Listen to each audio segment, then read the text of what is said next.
Unified 911, anong matutulong namin sa'yo? Anya ti maitulong mi ken kahapon. Anong may tatabang ko sa Unsay imo? akong ikatabang nimo? Ngini makadabang na misal ka no. Sa anumang wika o dialekto, may tulong na darating sa iyo.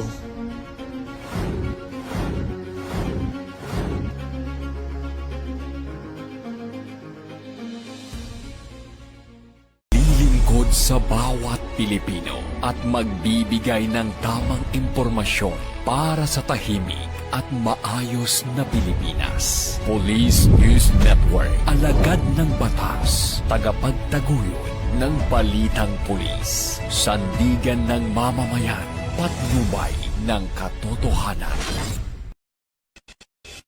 La Campo Crame, maghahatid ng pinakahuling kaganapan at nagbabagang balita. Ito ang PNN Police News Network. At ngayon, ang inyong mga tagapagbalita. Magandang araw, bagong Pilipinas. Ako ang inyong alagad ng batas, tagataguyod ng Balitang Pulis. Ako po si Patrolman Adrian Dayao. Maghahatid sa inyo ng tamang balita, kwento ng pulis at serbisyo para sa mamamayan at ito ang PNP News Online, ang pangunahing balita ng Police News Network, alagad ng batas, tagataguyod ng Balitang Pulis.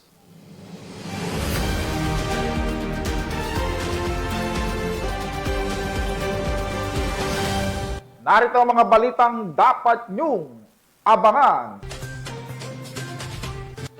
Mahigit 3 milyong pisong halaga ng shabu na kumpiska sa bypass operation sa Iloilo City. Lalaki arestado sa San Carlos City, Pangasinan dahil sa kasong karnaping.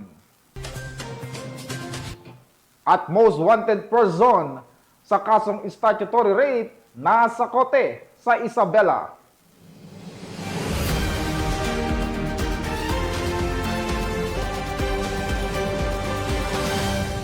Narito ang mga balitang hatid ng ating PNN correspondents mula sa iba't ibang panig ng bansa.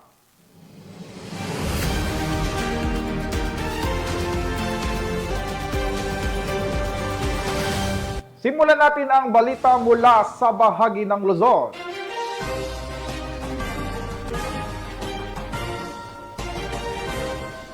Sa ating unang balita, matagumpay na nasa kote ng mga operatiba ng Daraga Municipal Police Station ang isang street-level drug personality sa isinagawang anti-illegal drug operation sa Daraga, Albay.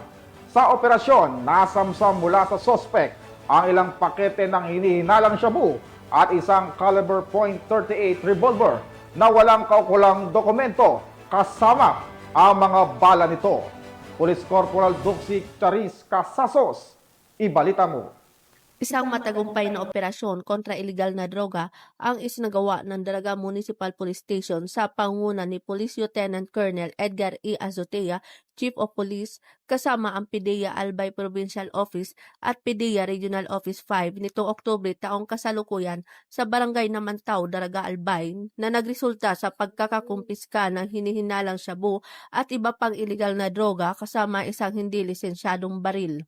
Naaresto ay isang lalaki na kinilala sa alias na Ba, street-level individual at residente ng Kalapit Barangay. Na-recover mula sa kanya ang humigit kumulang sa 4 na gramo na hinihinalang shabu na nagkakahalaga ng 27,200 piso, isang caliber .38 revolver TMSW na walang serial number at kargado na 6 na bala at isang tricycle na ginamit sa transaksyon. Ang suspect ay naharap sa kasong paglabag sa Republic Act 9165 o Comprehensive Dangerous Drugs Act of 2002 at sa Republic Act 10591 o Comprehensive Firearms and Ammunition Regulation Act. Patuloy ang panawagan ng kapulisan sa publiko na makipagtulungan at magsumbong sa mga awtoridad kung may nalalamang impormasyon ukol sa iligal na droga at mga kahina-hinalang aktibidad. Mula dito sa Bicol Region, ako po ang inyong PNN correspondent, Police Corporal Duxie Charis Casasos, alagad ng batas, tagataguyod ng Balitang Pulis. Maraming salamat sa iyo, Police Corporal Casasos. Naaresto ng mga operatiba ng San Carlos City PNP ang isang lalaki na wanted sa kasong karnaping sa barangay Puliling, San Carlos City, Pangasinan. Ang detalye ng report mula kay Patrolman Dennis Carinal. Ng San Carlos City Police Station ang isang top 1 most wanted person city level sa isinagawang matagumpay na operasyon nitong October 7, 2025. Kinilala ni Police Lieutenant Colonel Saldi C. Puentes, hepe ng San Carlos City Police Station, ang suspect ni Salias Atoy, 26 anyos, residente ng Sitio Panawat, Barangay Kuliling, San Carlos City, Pangasinan. Nahuli siya bandang 12:46 ng tanghali sa bisa ng warrant of arrest para sa kasong karnaping na may rekomendadong piyansang 300,000 pesos. Matapos ang magkakaresto, agad siyang dinala sa San Carlos Police Station para sa wastong dokumentasyon at tamang disposisyon. Isinagawa ang operasyon sa maayos at ligtas at profesional na pamamaraan, gumamit ang mga operatiba ng body-worn camera upang matiyak ang transparency at accountability sa buong proseso ng pag-aresto. Ipinakita nito ang patuloy na dedikasyon ng San Carlos Police Station sa pagpapatupad ng batas ng may integridad at paggalang sa karapatang pantao.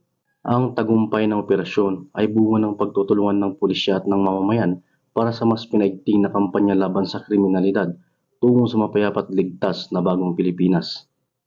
Mula dito sa Ilocos Region, ako po ang inyong Police News Network Correspondent, Patrolman Dennis Carinal, alagad ng batas, tagataguyod ng balitang pulis.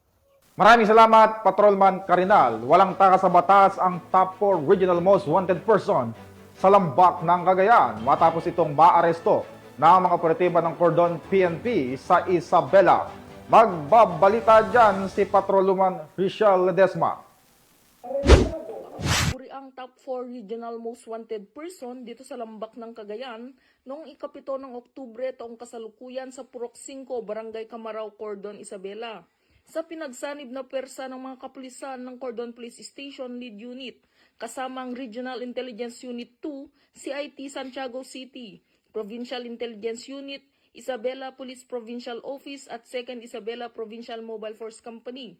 Matagumpay na nahuli si alias Uno, 20 taong gulang. Naaresto ang suspect sa bisa ng warrant of arrest na inisyu ng Regional Trial Court, 2nd Judicial Region, Branch 21, sa lungsod ng Santiago City, Isabela noong 8 ng Setyembre taong kasalukuyan para sa kasong statutory rape na walang rekomendadong piyansa.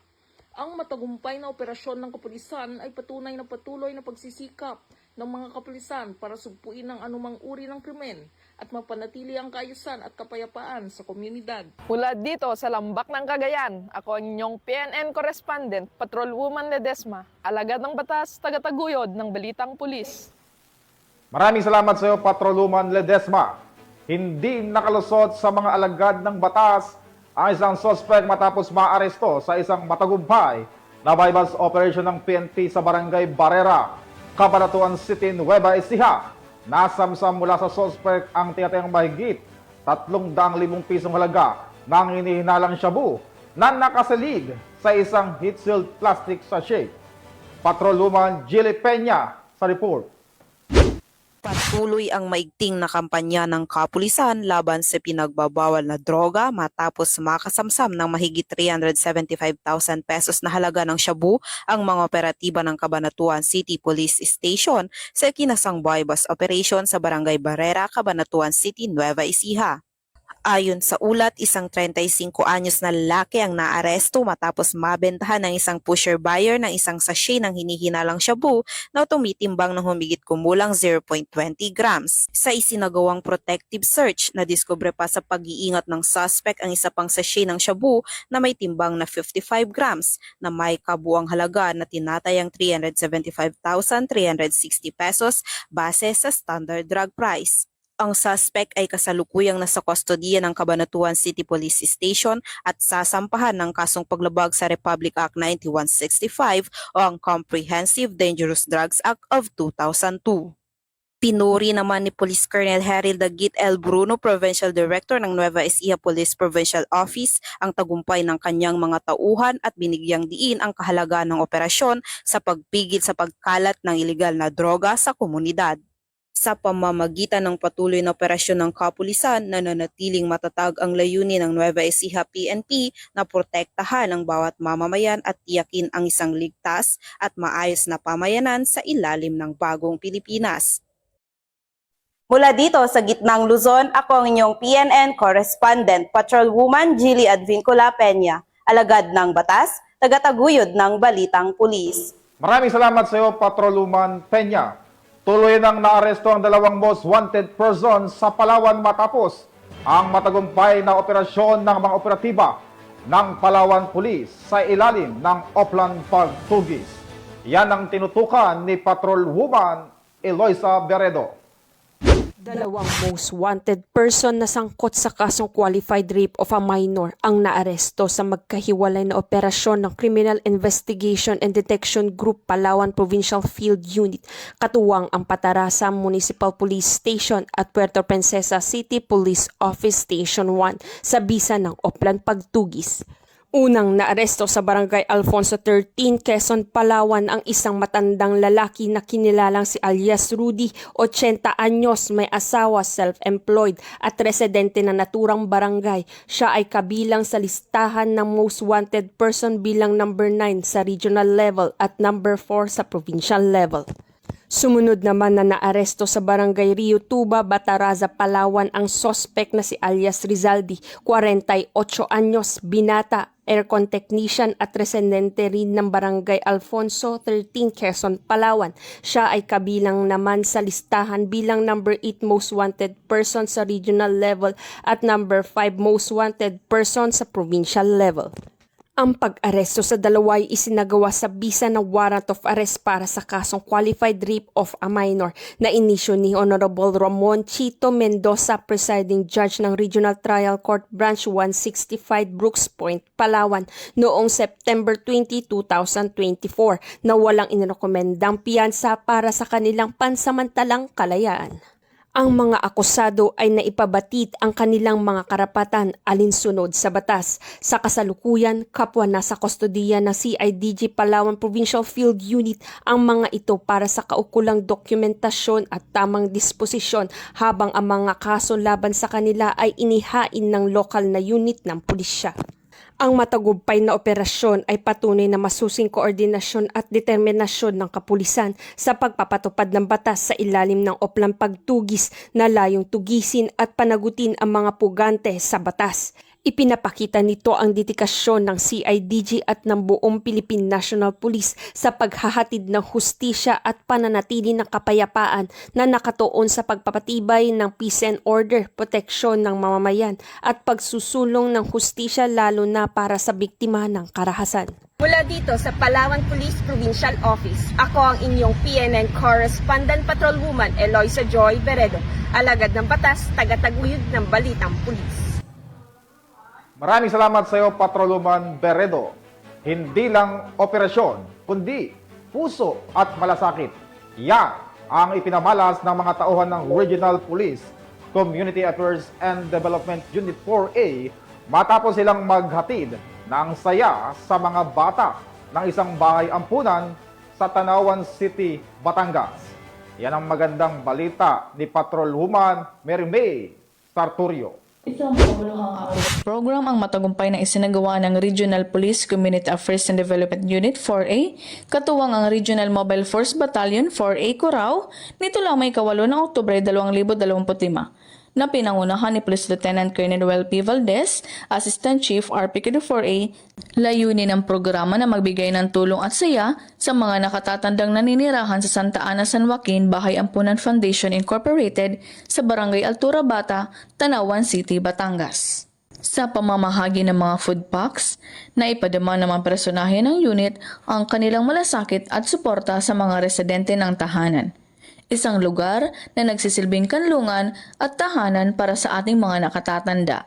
Tampok din ng mga palaro at masasayang aktibidad na nagbigay ng ngiti at kasiyahan, na nagpapatunay na kahit sa simpleng paraan, napapaligaya at napapalakas ang loob ng bawat isa.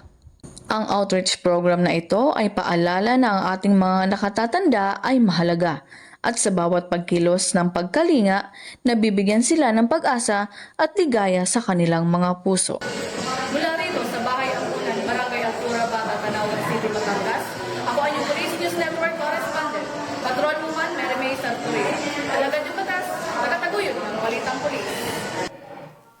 Maraming salamat, Patrolwoman Sarturio.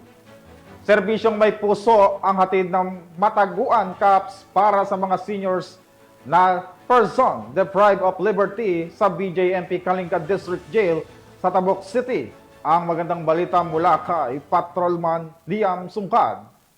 Ipinamalas ng Mataguan Cups ang malasakit sa kapwa sa isinagawang outreach activity para sa mga senior citizen na persons deprived of liberty sa BJMP Kalinga District Jail sa Bulanao, Tabuk City. Pinangunahan ni Police Master Sergeant Mary Ann Agwak, FG God PNCO, ang aktibidad sa ilalim ng supervision ni Police Lieutenant Colonel Jack Angog, Chief of Police ng Tabuk City Police Station. Namahagi sila ng hygiene kits at food packs sa 10 nakatatandang benepisyaryo. Layunin ng programa na may padama sa mga senior PDLs na sila ay hindi nakakalimutan at patuloy na may halaga sa komunidad kahit sila ay nasa loob ng kulungan. Ayon kay Police Lieutenant Colonel Angog, ang ganitong mga aktibidad ay bahagi ng advokasya ng PNP na palaganapin ang serbisyong may puso at malasakit na nagbibigay diin sa pag-aalaga sa kapwa at pagpapahalaga sa dignidad ng bawat mamamayan. Mula dito sa home of the most disciplined cops, Police Regional Office Cordillera Administrative Region, ako ang inyong PNN correspondent, Patrolman Sumkad, alagad ng batas, tagataguyod ng Balitang Pulis. Maraming salamat sa iyo, Patrolman Sumkad. Tunghayin naman natin ang balita mula sa bahagi ng Visayas.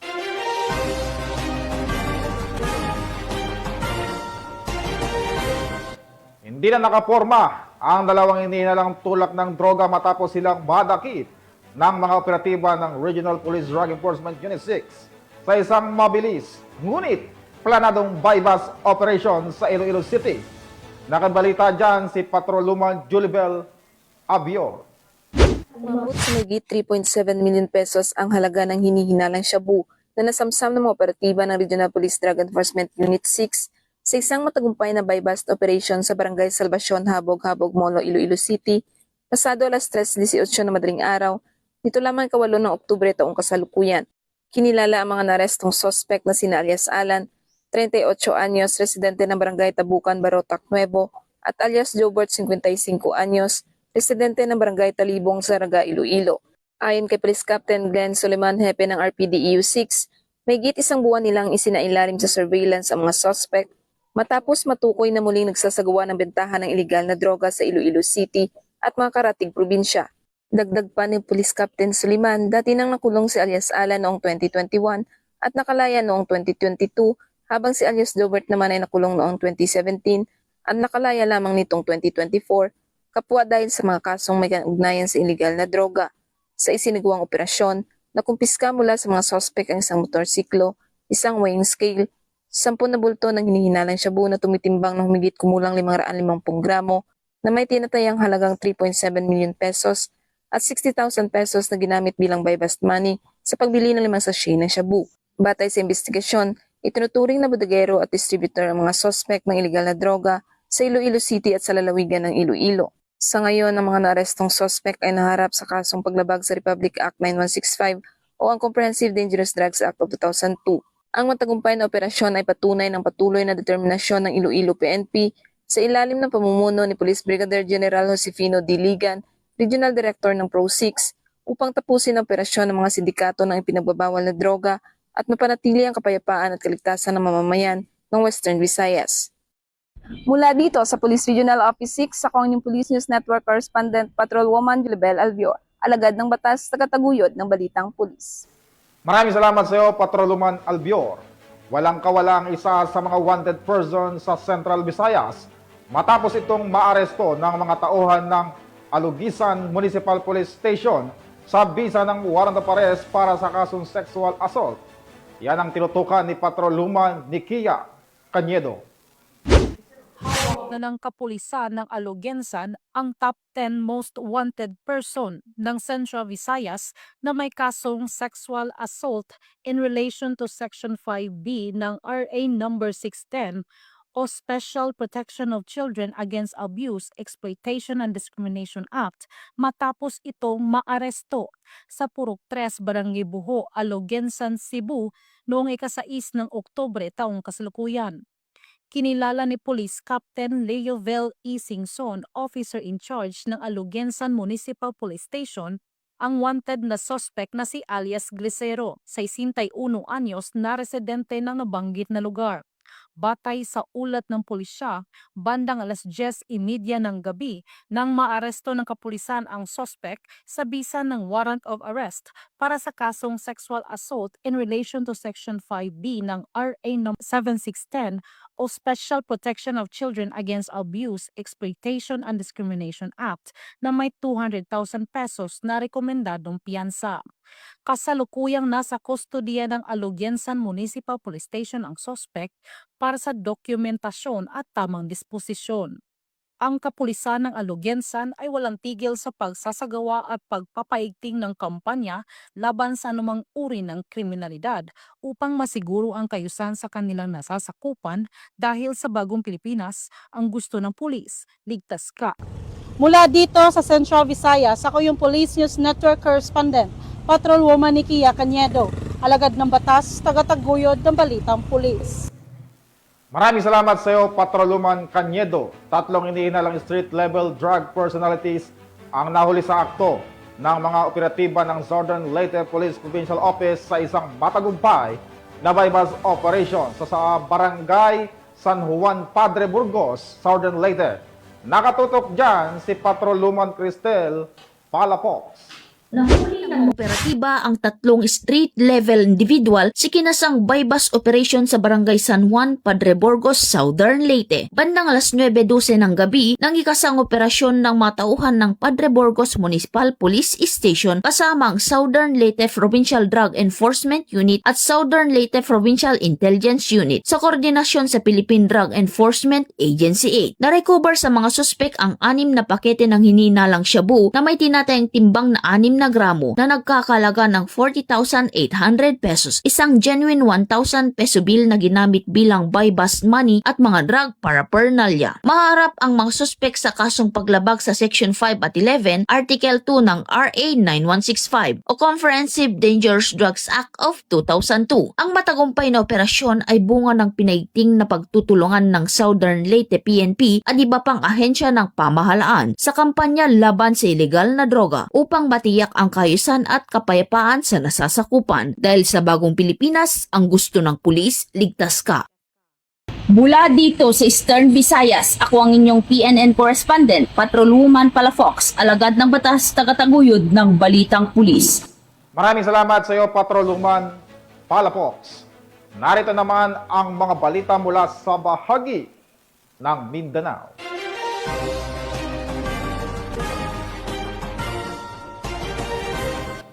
Bumagsak sa kamay ng batas ang isang wanted person matapos itong maaresto ng mga operatiba ng Sindangan Municipal Police Station sa Zamboanga del Norte sa kasong paglabag sa Republic Act 10591 o ang Comprehensive Firearms and Ammunition Regulation Act. Patrolwoman Luis Mariconde sa report. Arestado ang isang wanted person sa isinagawang operasyon ng Sindangan Municipal Police Station sa Sitio Kalawit, Barangay Tinaplan, Sindangan, Zamboanga del Norte. Nito lamang 8 ng Oktubre taong kasalukuyan. Kinilala ng mga otoridad ang naarestong sospek na si alias Ikong, 41 anyos, lalaki, may asawa, isang minero at residente sa nasabing lugar. Naging matagumpay ang isinagawang operasyon na nagresulta sa pagkakaaresto sa sospek sa bisa ng warrant of arrest sa kasong paglabag sa Republic Act 10591 sa ilalim ng Criminal Case Number 062025 na inihain ni Honorable Abraham S. Marcaban, Presiding Judge ng Branch 11 na Judicial Region Sindangan, Zamboanga del Norte noong October 1, 2025. Nakumpiska din sa suspect ang isang unit ng caliber 38 revolver na walang serial number at 4 na piraso ng bala ng caliber 38. Kasalukuyang nasa pangangalaga na ng Sindangan MPS ang suspect para sa maayos na dokumentasyon at tamang disposisyon. Patuloy na hinihimok ng pambansang pulisya ang publiko na makiisa at isuplong sa pamahalaan ang mga taong nagkakasala sa batas upang mapanatili ang kapayapaan at kaayusan sa komunidad. Mula dito sa tanggapan ng kapulisan sa Rehiyon Siam, ako ang inyong PNN correspondent, Patrolwoman Luis Mariconde, alagad ng batas, tagataguyod ng balitang pulis. Maraming salamat, Patrolwoman Conde. Arestado ang isang hinihinalang tulak ng iligal na droga sa ikinasang bypass operation ng mga operatiba ng Valencia City Police Station sa lalawigan ng Bukidnon. Magbabalita dyan si Patrolwoman Danessa Berdos.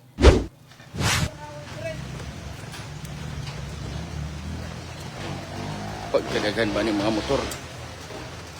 Arestado ang isang drug suspect sa sinagawang joint buy-bust operation ng Regional Drug Enforcement Unit, 103rd Mobile Company RMFB, PDEA 10, City Anti-Drug Special Unit Team, katuwang ang mga kapulisan ng Valencia City Police Station sa Barangay Maapag, Valencia City, Bukidnon, nito lamang ikapito ng Oktubre taong kasalukuyan. Kinilala ni Police Lieutenant Colonel Brian M. Panganiban, Officer in Charge ng Valencia CPS, ang drug suspect na si alias Jaguar.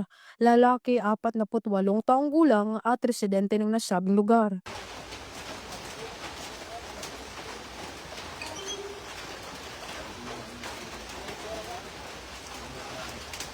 Putol na ako, nakuha na. Wala ba? Second na sang joint buy-bust operation ng mga operatiba ay nagresulta sa pagkakakumpiska ng mga pakete ng hinihinalang shabu na may bigat na 6.6 na gramo na may standard drug price na 44,880 pesos at isang 500 peso bill na ginamit bilang buy-bust money at iba pang mga non-drug items. Ang suspect ay nahaharap sa kasong paglabag sa RA 9165 o Comprehensive Dangerous Drugs Act of 2002. Mula dito sa Camp Capistrano, Gusa, Cagayan de Oro City, ako ang inyong Police News Network correspondent, Patrolwoman Danasa Berdos, alagad ng batas, tagataguyod ng balitang pulis. Maraming salamat, Patrolwoman Berdos.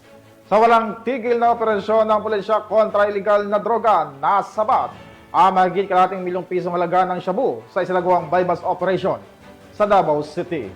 Patrolwoman Daphne Pasaul sa balita. Dalawa katao kabilang tinaguriang top 5 city-level drug personalities sa matagumpay na isinagawang buy-bust operation ng mga tauhan ng Baliok Police Station nitong Oktubre 7 sa Rosalina 3 Village, Barangay Baliok, Davao City.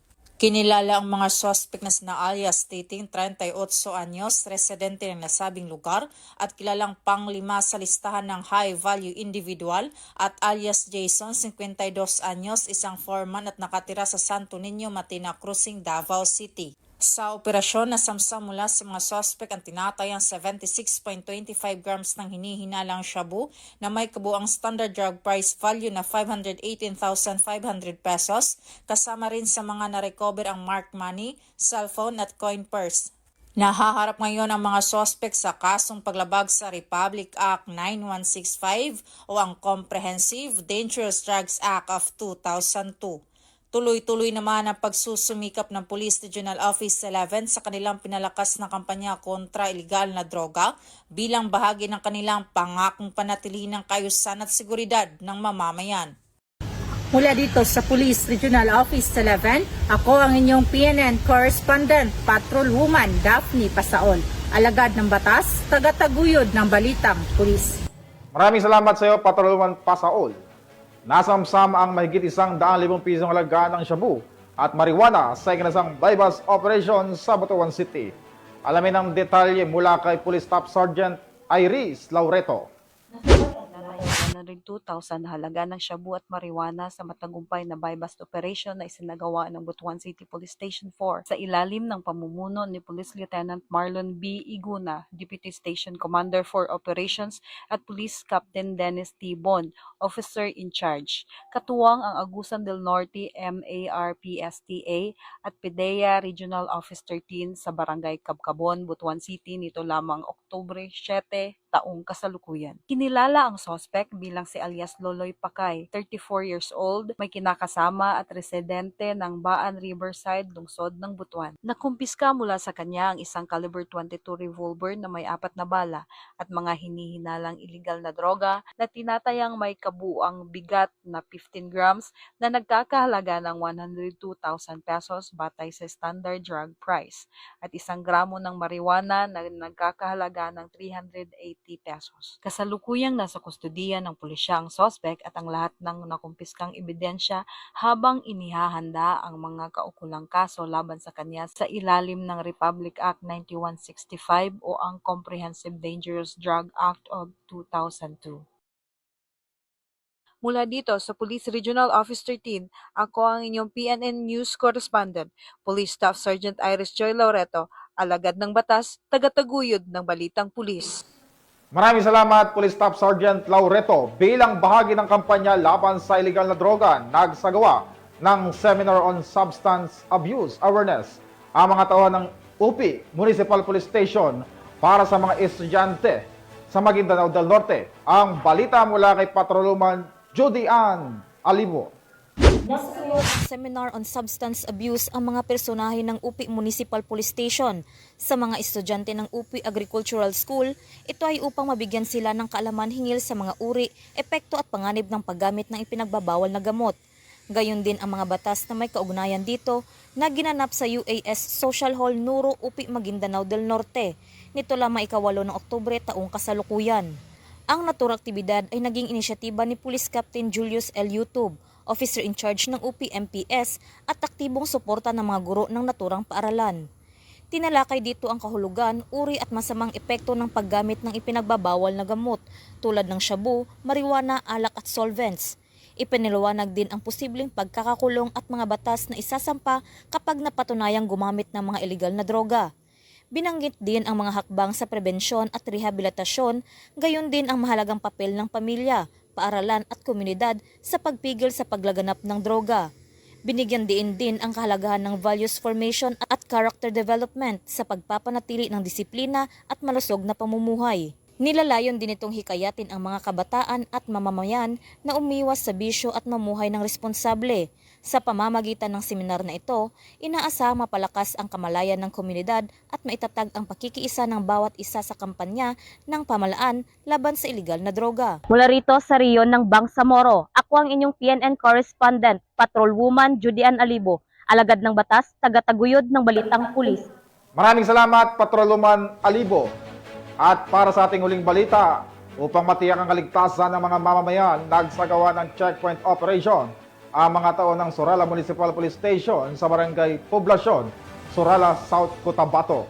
Tinutukan niya ni Patrolwoman Braylin Jean Cabonilas.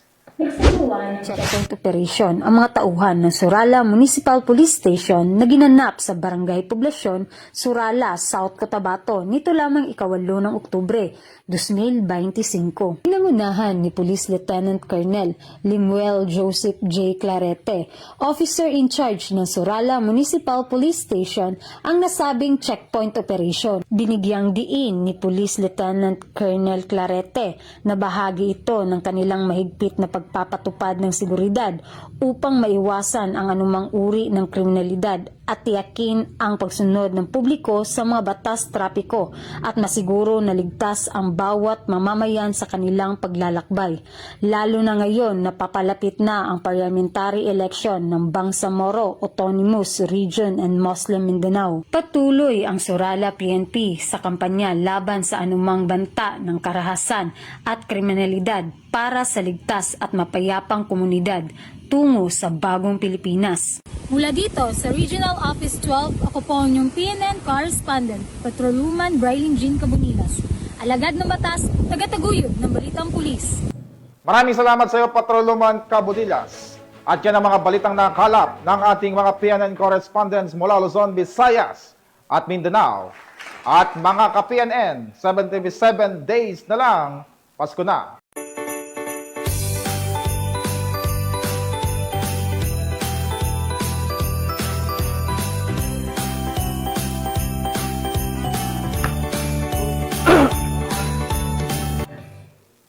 Sa ngalan ng pamunuan ng Philippine National Police sa pangunahan ni Acting Chief PNP Police Lieutenant General Jose Melencio Nartates Jr. at sa pamunuan ni President Ferdinand Bongbong Marcos Jr. kami maglilingkod sa bawat Pilipino at magbibigay ng tama at balanseng balita bilang bagong PNP para sa bagong Pilipinas. Mula rito sa tanggapan ng tagapag-ugnay ng Pambansang Pulisya, ako po ang inyong alagad ng batas, tagataguyod ng Balitang Pulis. Ako, si Patrolman Adrian Dayao, maghahatid ng tamang balita, kwento ng pulis at serbisyo para sa mamamayan at ito ang PNP News Online, ang pangunahing balita ng Police News Network.